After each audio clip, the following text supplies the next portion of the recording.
Hi, I'm Jonathan Hartzell, designer of Gunfights and Gamblin 2nd edition. Gunfights and Gamblin is an over-the-top Old West game of good guys against bad guys. Good guys are the pioneers trying to defend their town, and renegades are the bad guys trying to burn that town to the ground. The game is played between 2 to 6 players and takes 15 minutes per player. I'm going to teach you how to play it now.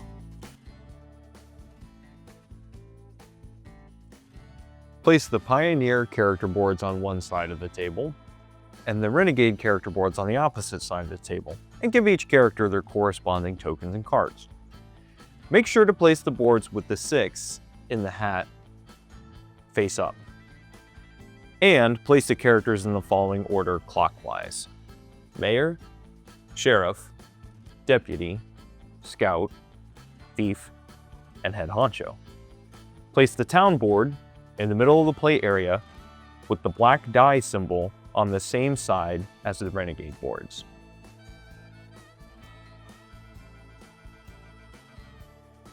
The Mayor is the first to go for the Pioneers, and he is the only income maker for the team. He makes 75 cents of income. He can also rebuild buildings when they get burnt, and he can gamble at the Gamblin house if he wishes to.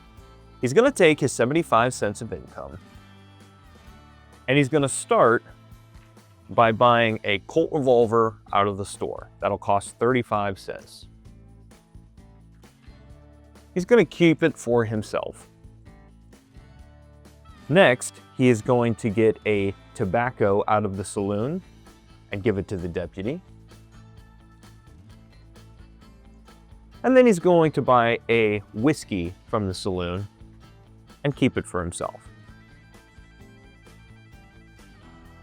Finally, he's going to spend his last 15 cents to get 3 loads of ammunition out of the ammo depot and distribute them evenly amongst the team.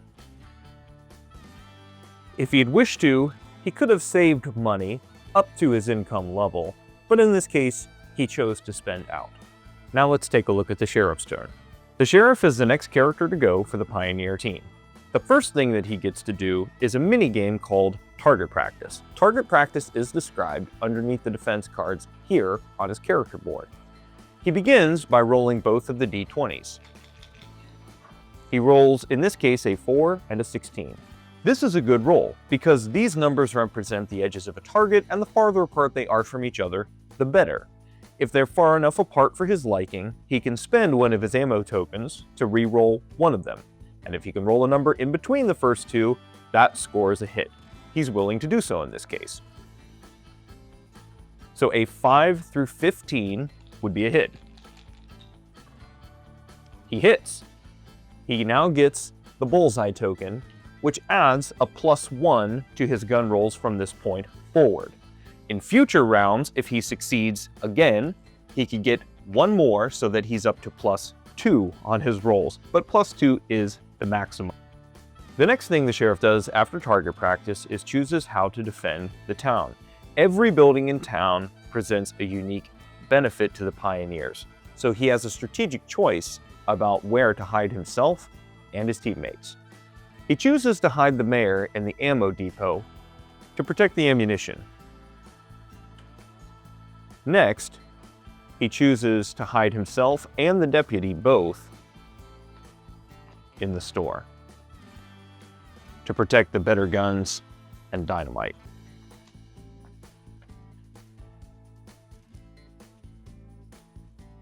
After the Sheriff, the deputy takes his turn. The deputy gets 3 actions on his turn.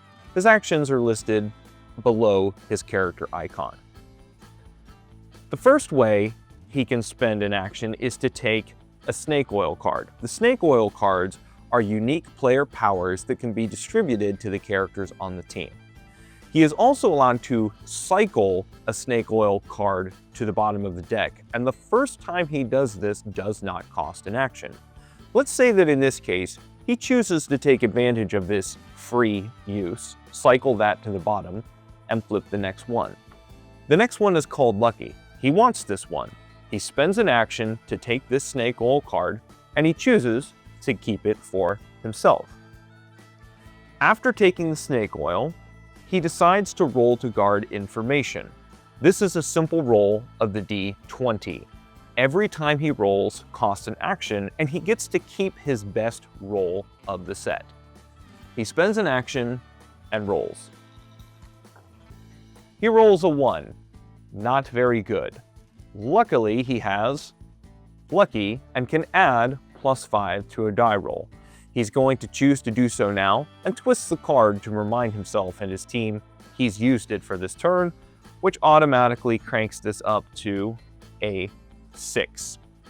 He has 1 action left, and he's going to use it to plant a booby trap. A booby trap will do 1 damage to a renegade if the renegade happens to hit the building that he chooses. He's going to set the booby trap on the ammo depot. He chooses it and sets it face down like so. That's it for the Pioneer turns. Just a quick note. Any characters may exchange items back and forth with each other on their turns, but you can never trade snake oils. Now let's see how the Renegades take a turn. The Scout is the first character to go for the Renegade team, and he gets 3 actions very much like the Deputy. The first way he chooses to spend an action is to take the current snake oil card, which is called Deadeye, and gives it to the head honcho. Next, he's going to spend an action to roll for information. He's trying to roll higher than the Deputy did so that he can ask the Sheriff an important question about the town. He manages to roll higher than the Deputy 6, so he asks the Sheriff if a particular building is protected. In this case, he's going to ask, Sheriff, is there a Pioneer hiding in the church? And the Sheriff must answer truthfully, no. This is an important piece of information for the Renegade team, particularly when it comes to the head honcho's turn. The Scout has 1 action left to take, and he's going to choose to plant an entry bomb on the store. This will do 1 damage if there's a Pioneer there. If the Scout had saved enough actions to be able to plant 2 entry bombs, he could have done so, but would have to put them on different targets. After the Scout, the Thief takes his turn. The Thief also gets 3 actions. The primary way the Thief spends actions is saying in advance an item he'd like to steal from the main game board, and then rolling the d20 to see if he hit the successful minimum number. He's going to start his turn in this case by rolling for a Colt revolver. He'll need an 11 or better. He succeeds, takes the Colt, and chooses to keep it for himself. Next, he can spend an action to take ammunition instead of rolling for items, and he chooses to do so now. He can take 3 loads of ammunition for an action, and he's going to choose to distribute them evenly to the team. For his final action, he's going to try to roll for dynamite. So he says in advance that he's trying to steal dynamite. He needs a 9 or better. He succeeds and gives it to the head honcho. The last renegade to take his turn is the head honcho. The head honcho, much like the mayor, is simply limited by income, not action count. He begins by taking his 30 cents of income. He's going to choose to spend 10 cents to buy a couple of beers. He's going to give both of them to the thief. Now, normally, items are limited to 1 of each kind per character, but the thief has a very special pocket that allows him to have a duplicate item. No other character has this ability. He is going to gamble 10 cents next.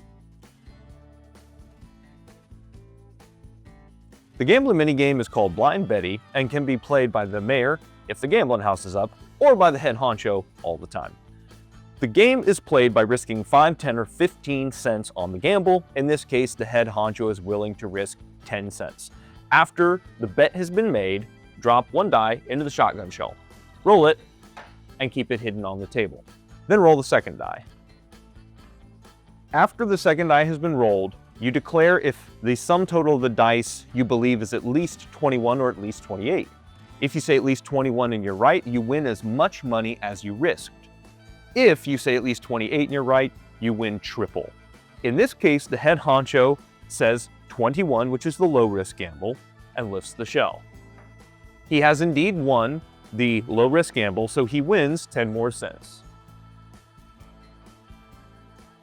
Now that the head honcho won a little bit more money from Blind Betty, he can afford to pay for a Winchester upgrade for the thief. Normally, a Winchester would cost 50 cents, but if you trade in a Colt, you can get it for just a quarter. So he's going to spend that 25 cents to trade the thief's Colt revolver in and get him a Winchester rifle. The head honcho chooses to save his last nickel. Unlike the mayor, the head honcho can save as much money from round to round as he wants. After the head honcho has decided that he is done spending money or gambling, the most critical thing he has to do is decide where to hit the pioneer town. Any buildings that are standing are targets. In this case, he's going to choose to send himself to the ammo depot. He's going to send the thief to the store. And he's going to send the scout to the church because he knows it's empty. Next, the pioneers reveal where they were hiding by flipping over their defense cards.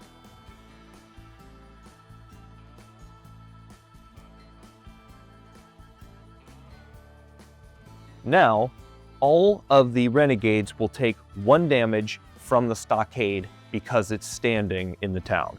So every renegade flips over a heart.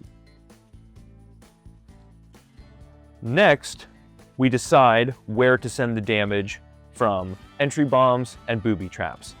The scout sends the damage of the entry bomb to the deputy. The deputy reveals his booby trap, which was at the ammo depot, hitting the head honcho. Next, we'll resolve the gunfights. Gunfights are all resolved before building burning occurs. This means that the Pioneer team will get the first shot advantage in all of these gunfights because the church is up, even though the church is going to burn at the end of this round because there's no Pioneers there to defend it. The order of which building fight resolve isn't relevant, so we'll just choose the store fight first. The sheriff will fire first because turn order is defined on a team for shooting the same as they take their turns. So the sheriff will toss 1 load of ammunition and roll both of the d20s. Normally the sheriff would need a 13 or better to score a hit per die, but because of the bullseye, the sheriff can actually score on 12s or better.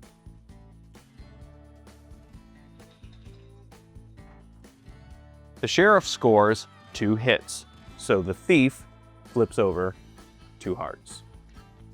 Next, the deputy gets a shot. The deputy will toss a load of ammunition and gets to roll both the dice just like the sheriff, but the deputy will only land hits on 13s or better.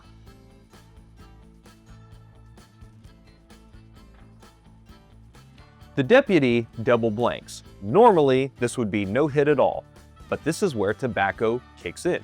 If you have tobacco, when you double blank on the dice, you get a hit anyway. That hits the thief, and that is enough for a kill. Now in Gunfights and Gamblin, there is a mechanic called Death Rattle, which is where if your character dies in combat before you got to shoot once, you get to fire back once. So the thief will spend ammo and roll back in this combat. The thief needs 11s or better with the Winchester. He spends a load of ammunition, rolls both of the dice,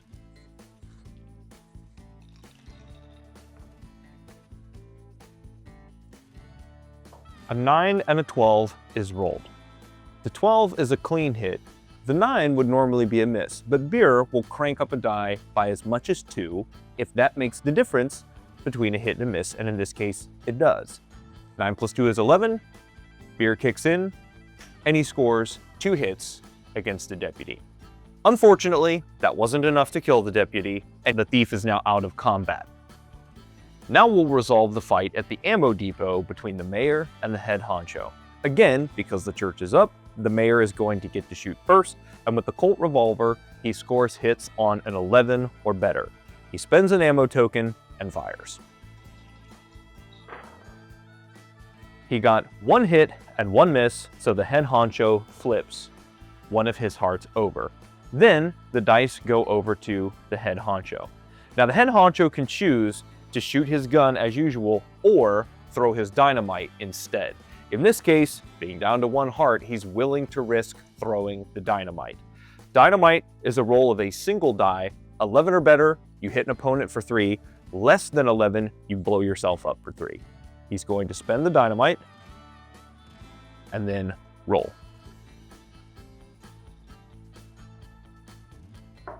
He rolls a 16, scoring the 3 hits on the mayor. Note that Deadeye adds +2 only to gun rolls. It is not helpful for dynamite. So the mayor takes 3 hits from the dynamite landing. Dice go back to the mayor, and he fires back. Combat goes back and forth in Gunfights and Gamblin until all the offense is dead, or all the defense is dead, or both characters have decided to stop firing at each other because it's not worth the ammunition or because they're out of ammunition. That is enough to finish off the head honcho. Because the head honcho died, he loses any items on the top row. In this case, it's just a snake oil. When you lose a snake oil, it goes to the bottom of the snake oil deck. Characters never lose ammunition or money, or, in the thief's case, whatever item is in the secret pocket. Furthermore, all hearts will be fully restored at the start of the next round. Finally, the scout now burns the church down as the final act of the raid. Now that the church is down, the renegades will get to shoot first in all future rounds unless the mayor pays to have it rebuilt. It's important to note that burning buildings only hampers the pioneer team, never the renegades. For example, if the store gets burnt down, the pioneers cannot purchase guns and dynamite, but the renegades still can. Because the renegades burnt down 1 building on the first round of the game, the head honcho drops a #1 bullet into the first round of the revolver chamber. The game is 6 rounds long. Let's assume that the following rounds go like this. The next round, the renegades burn 3 buildings down, and then they burn no buildings down, and then 2, and then 2. Remember, the mayor will be able to pay to rebuild buildings if he chooses along the way. That's how the renegades could have gotten these points in the chamber. At the end of round 6, every building standing for the pioneers will be worth 2 points apiece. On the mayor's turn, he may rebuild as many buildings as he has the money for, but I do caution the pioneers about building too much. When you rebuild, you do get the ability back of the building, which is good, but you're also putting a target up on the table for the renegades to find and maybe score some easy points. However, if every building has been burned down in a round, then the mayor does have to rebuild at least 1 building. Now let's take a look at what the fire wagon does. On the last round of the game only, the sheriff gets to utilize the fire wagon. The fire wagon is like an extra defender to protect the town with, but it's not a pioneer. Better than that, if a renegade hits the building that the fire wagon is watching, they cannot burn it down. To decide, the sheriff takes the deck of cards as usual, just like he does on any other round, and in addition to choosing a card for his teammates, he chooses one for the fire wagon to watch and sets it on top of the fire wagon slot. If the scout wins the information game and gets to ask the sheriff if a pioneer is watching that particular building, the correct answer from the sheriff is no. The fire wagon does not count as a pioneer for the purpose of the information minigame. Let's take a look at a few scoring scenarios for the end of the game. On the last round of the game, let's say that the mayor was able to rebuild all the buildings in town. That means the pioneers are currently sitting at 12 points because every building is worth 2 points apiece. Let's say that on this last round, after the head honcho calls his attacks, that the renegades succeed in burning down 1 of these buildings. They would score 1 point, and they now have 1, 4, 6, 8, 9 in the chamber, versus 2, 4, 6, 8, 10 pioneers still win. Let's suppose instead that the renegades had burned down 2 buildings. That would mean that they would get 2 points in the chamber, and they would then score 1, 4, 6, 8, 10 to the Pioneers 2, 4, 6, 8. The Renegades would win. Let's suppose a situation occurs in which the scoring is tied. In the event of a tie, there is an unlimited ammunition gunfight to the death. Last man standing wins it for the team. In the unlimited ammo tiebreaker gunfight, a few extra rules kick in. The first is that the church standing at the end of round 6 still defines if the Pioneers get to shoot first or not. However, turn order will go back and forth from Pioneers to Renegades regardless of how many characters are in combat. To see the alternate 4-character version, please keep watching.